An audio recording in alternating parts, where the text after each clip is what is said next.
You know how in each product category in tech, there's one specific product that's pretty much the default? As in the go-to recommendation when someone asks which insert product should I get? Like for laptops, you'd probably say the MacBook Air. For something like noise-cancelling headphones, the WH-1000XM4s definitely come to mind. For general productivity mice, you might say the MX Master 3. But for gaming mice, the G Pro Superlight has made some of the most sales in any gaming mice despite how premium it is. But since its release, a lot of other gaming mice have come out, including the second version of this mouse, and it's come down significantly in price here in the UK at least to around £85, and it's around £120 for the newer version. So with those two new changes, I want to see whether the Superlight is dead in 2025 or not. Alright, the first question I want to answer is, if you have the first Superlight currently, is it worth upgrading to the second version? And the answer for the overwhelming majority of people, I think, is that it is a nice upgrade, but it's definitely not a necessary one. The biggest thing is probably the switch to USB Type-C, which the original Superlight should have had all along, but only got in the second version. The second biggest change is the switches, which feel significantly clickier and more tactile on the newer Superlight, and that's an actual difference you feel every time when you use the mouse. And the sensor is updated, but most people really aren't going to be able to tell the difference between the old sensor and the new one. Battery life is also slightly better, but definitely not a reason in itself to buy the newer one, just because the old one already had such great battery life. Now, unless you're a super competitive gamer, the updated sensor and the newer switches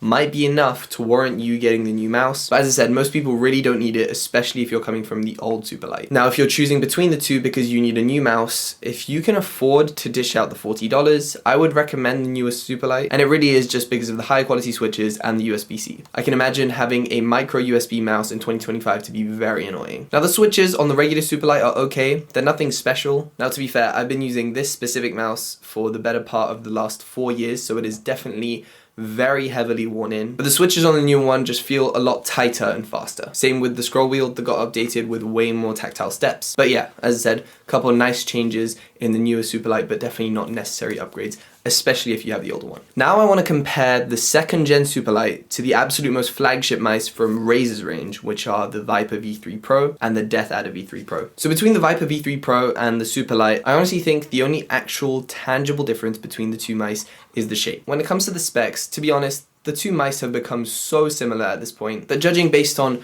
5 hours of extra battery life here and 5 grams lower weight there is not going to make that much of a difference, and it's pretty much pointless. These mice are so neck and neck in specs and also price that I probably wouldn't blame you if you just chose the mouse you thought looked cooler. I think for most people, the shape of the G Pro is more likely to cater to you because it does have a very neutral shape, but the Viper V3, while still being a really neutral shape, has a quote-unquote slightly more ergonomic feel that might be a little more hit or miss. But even then, the shapes are also super similar. Then there's also the Death Adder V3 Pro, which for argument's sake is pretty much the same as the Viper V3 Pro, but with a different shape. If you know you prefer that sort of non-ambidextrous, bulkier shape, go for it, but I'd recommend trying it out before you spend over £120 on a mouse. There are a bunch of other wireless, high-performance gaming mice on the market that I'm aware of, but I also know a lot of people are probably deciding between this mouse and the Razer one because they've been going head-to-head for so long. But yeah, the gist of it is, if you have the older Superlight, you don't need to upgrade to the newer Superlight. If you're looking for a new mouse and have never tried the Superlight before,